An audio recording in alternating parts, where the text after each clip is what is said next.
Hello everyone and welcome back to our virtual Mishnah Berurah. We're holding Mishnah Berurah Chelik Aleph and we will be learning today in Yirtzeh Hashem Daf Samach Ches Amud Beis. First we have to finish off Samach Ches Amud Aleph. We're continuing to learn Hilchos Tefillin.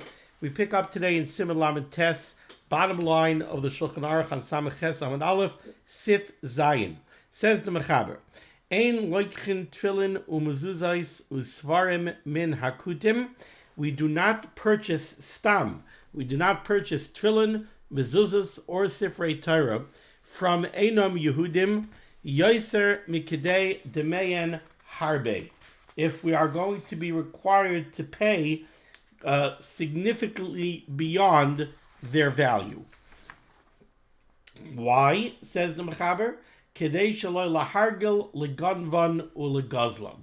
If we're going to place ourselves in a situation where the Einam Yehudim discover that we're willing to pay tremendous sums of money for Sifrei Torah, for Tefillin, for Mezuzais, then you know what's going to happen. They're going to start stealing them in order to sell them and ransom them for large sums of money. Therefore, says the Mechaber, and this is actually brought down from Gemara in Gittin, therefore says the Mechaber that we do not pay excessively for Sifrei Torah, Tefillin, Mezuzais that find themselves in the hands of Einam Yehudim.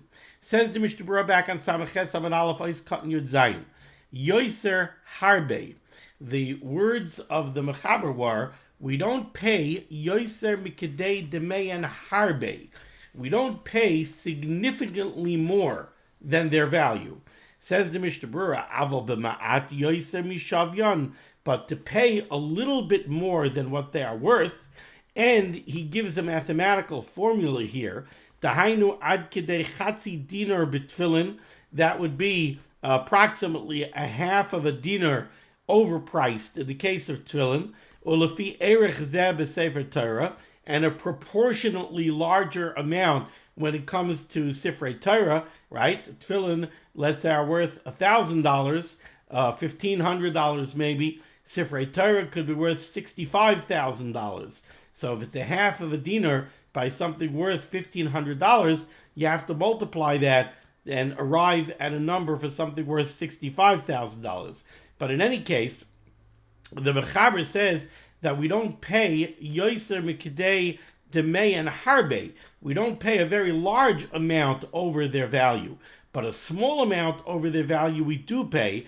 Chayav and likdois pehen. For that small amount of extra money, you are mechuyev to purchase the stam from the Einam Yehudim. V'after sefer Torah shenimtza biyad Einam Yehudi yesh omrim diyigones. Even though in your day Siman Reish Pei Aleph we find that if you get a sefer Torah from an Einam Yehudi, you don't use it. Rather, you put it into Geniza, you put it away, you put it in Shemis. So why are you buying it? Afal pikein chayav liknois pehem. Still in all, says the Chavetz Chaim, you're obligated to purchase it from them. Va'afilu b'ma'at yoser, even if you have to pay a little bit more than their true value. Ukedei leganzan, and even though you're purchasing it only to put it into Geniza. Why? B'chtei shalayavayu ha'ivdei gelulim lezalzal behem. If you're going to leave them in the hands of the Einam Yehudim, we're afraid of what might become of them. We're afraid that the Goyim might be mezalzel in them, that might treat them disrespectfully, and therefore you're mechuyev to buy them, even though you're going to put them in Geniza and not use them. Continues the Chavetz Chaim, upashut, and it's obvious, to adin imheim psulin machmas atzmam, gam ken chayavim liknois mea oivdei gelulim kedei legonzan.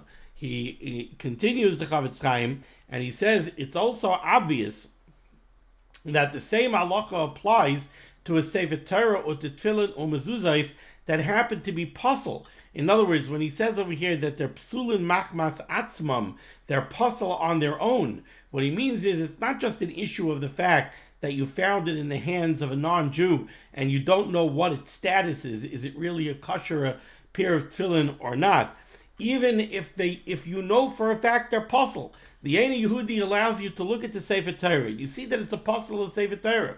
So you might think it's a puzzle of Sefer Torah. Maybe I'm not mechuyev to spend money on it. Says the Mishnah Berurah, no, you do have to.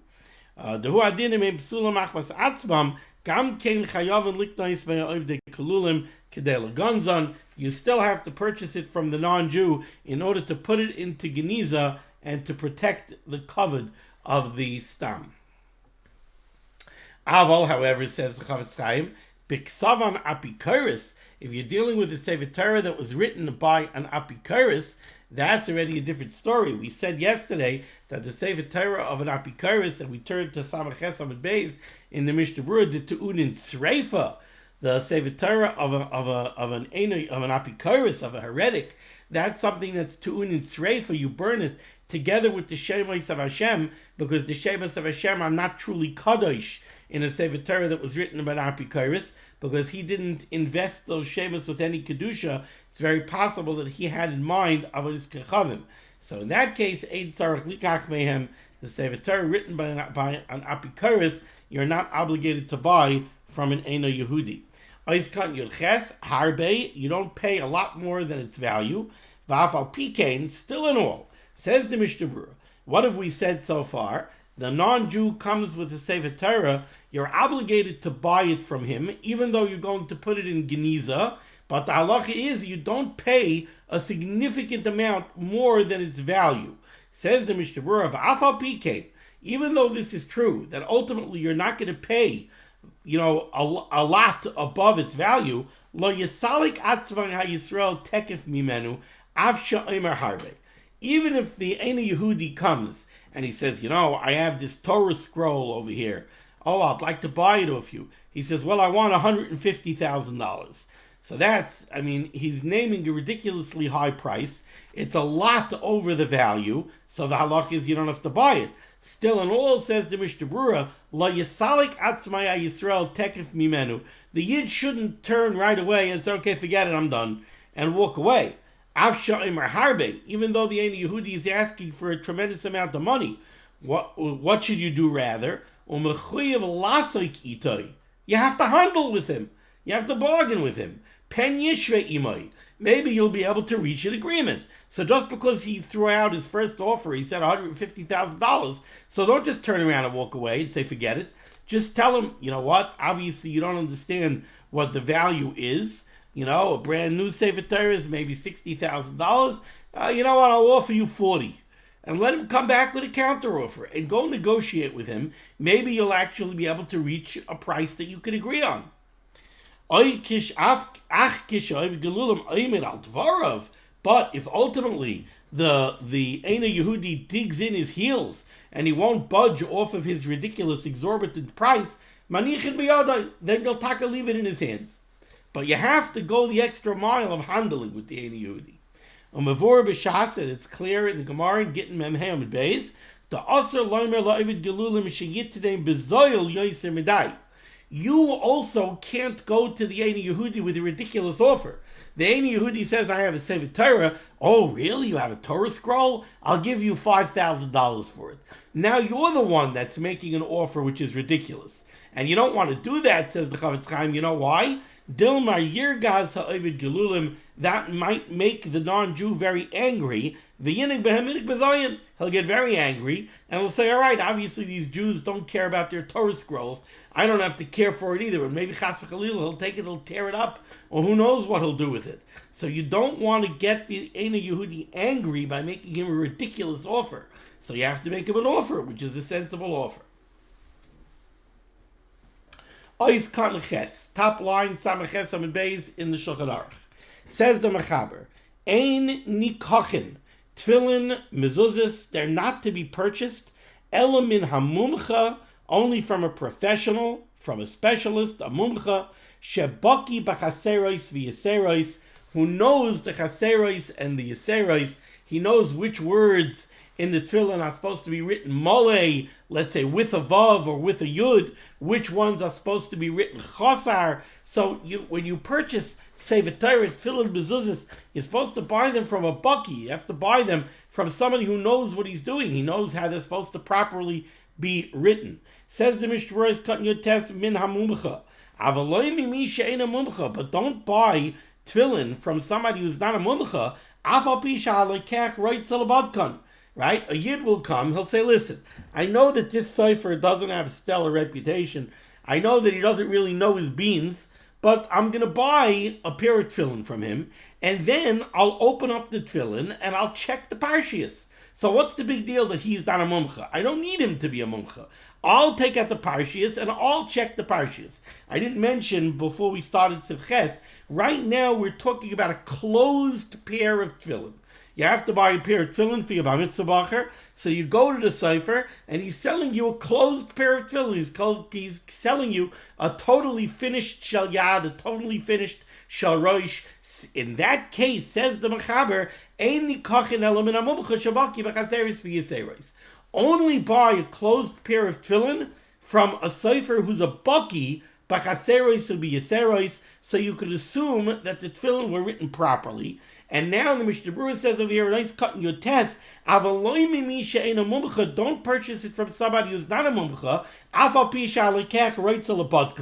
even though the lekeach, the one that's buying it, he might say, I can buy it from somebody who's not a bucky. I'm going to open up the tefillin and I'm going to check them myself. And even if I'm not such a bucky, I'll take out a tikkun and I'll compare it to a tikkun and I'll make sure it's right. Says the Mishnah Berurah, still in all, you can't buy it. You have to buy it only from a mumcha. Why, says the Chavetz Chaim? Levisha yesh lachush, because we need to be concerned, shema yisatzel bibidikasan, that maybe after you buy it, you're going to be lazy, you're going to be misatzel, and you're not going to want to open up the tefillin and check them.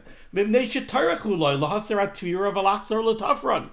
we're not talking about just taking out the parshias and reading them. If you purchased a closed pair of tefillin, now if you want to check the parshias, you have to cut the bottom open, you have to pull out the gidon that stitched it closed, and then you have to put in new gidon, and you have to re-sew it closed. And remember, the way we do it, you have to take the chot tefira, you have to take the gidon that you're using to sew the bottom closed. First, you have to put them in between the individual bottom of the shel roish, and then you got to go up and down on the titura. So this is not so simple. So the halacha is you have to buy from a mumcha. So that way you could falazach that the tefillin that are in the bottom were written properly. Don't buy from somebody who's not a mumcha and say, I'll open it up and check it. That you're not allowed to do. Why? Because we're afraid you're not gonna open it up and check it. Says the Mishnah Berurah Vayter who Pashit, and it's obvious, the Mishu Sefer Kavu al Rabbim, if there's a Sefer that the Rabbim uses, everybody uses this Sefer, Hu B'chlal Mumcha, that allows us to consider him a Mumcha. Somebody who's Muchsik l'Rabbim, somebody that the Rabbim uses, you have the right to assume that he's a Mumcha. Continues the Chavetz Chaim and he says, mezuzah, but when it comes to buying a mezuzah is an open scroll. Even if he sells it to you in a mezuzah case, so just pop open the mezuzah case and take out the scroll. Mezuzah, v'hu did parshiyos shel tefillin, or if you're purchasing parshiyos of tefillin that are not yet sewn up in bottom, nikachais afilu shaloi min hamumcha. Those you could buy even from somebody who's not a mumcha. Ubetnai, with the condition sheyiv dekena achakach. But you do know that you have to check it. You want to buy a mezuzah from somebody who's not a mumcha. You want to buy parshiyos of tefillin from somebody who's not a mumcha. That you're allowed to do as long as you're going to check them. But we're willing to trust that you're going to check them, because what's the big deal? A mezuzah, pop off the back of the mezuzah case, open up the mezuzah, read it, and put it back in, snap the cover back on. That's not a big deal. The parshiyos of tefillin, if they're not yet sewn into the bottom, what's the big deal? So you'll buy the parshiyos, you'll open them up, you'll read them. You'll see if they're good. That we're willing to trust that you're going to do. Now we go to Siftes. Second line down in the Shulchan Aruch. Says the Mechaber. Lokach mimi she'enoi mumcha. Let's say you were over on this halacha, and you went ahead and you did buy closed tefillin from somebody who's not a mumcha. Well, in that case, says the Shulchan Aruch, tzarich levadkan. Post facto, you didn't listen to the halacha, you weren't supposed to buy them from this person who's not a mumcha, but you did. You bought closed tefillin from somebody who's not a mumcha. Now you're mechuyev to cut the tefillin open, take out the parshiyos, check the parshiyos, and then have the bottom properly closed again. So lokach b'micha and a mumcha tzarich lebadkan. Says the Mishnah Berurah Chaf Aleph. I'm sorry, chaf. The Mishnah Berurah is chaf. Lokach b'di'evet. If you did a b'di'evet, oy she'ein sham mumcha be'ir, or maybe the reason you bought from somebody who's not a mumcha is not because you're an avarian, but because there is no mumcha in the city. This city doesn't have a site for mumcha, so you had no choice. You had to buy from somebody who's not a mumcha. Then the Mechaber said, tzarich, what did he say? What were his words? Tzarich lebadkan. You're required to check them. What are you checking for? Bachaseres v'yaseres. You have to check the words of the parashas and make sure there are no extra letters or missing letters. V'hu adin, says the Chavetz Chaim, there's another thing you have to look for. V'hu adin b'tumunas ha'oisiyos, when it comes to the shapes of the individual letters, imheim ka'alacha. You have to check them to make sure that Pashat and Tefillah were written ka'alacha. V'chanal b'siman lamed vav sif aleph, like we saw earlier in siman lamed vav sif aleph. Ve'ein lochosh shema ibdan shaloi lishman, but you do not have to be concerned that maybe the leather, the hide that the cloth was made from, or the hides that the batim were made from, or the ritzuas were made from, you don't have to worry that they were tanned shaloi lishman, because that's halacha that everybody knows, and we don't have to worry that they messed up that halacha.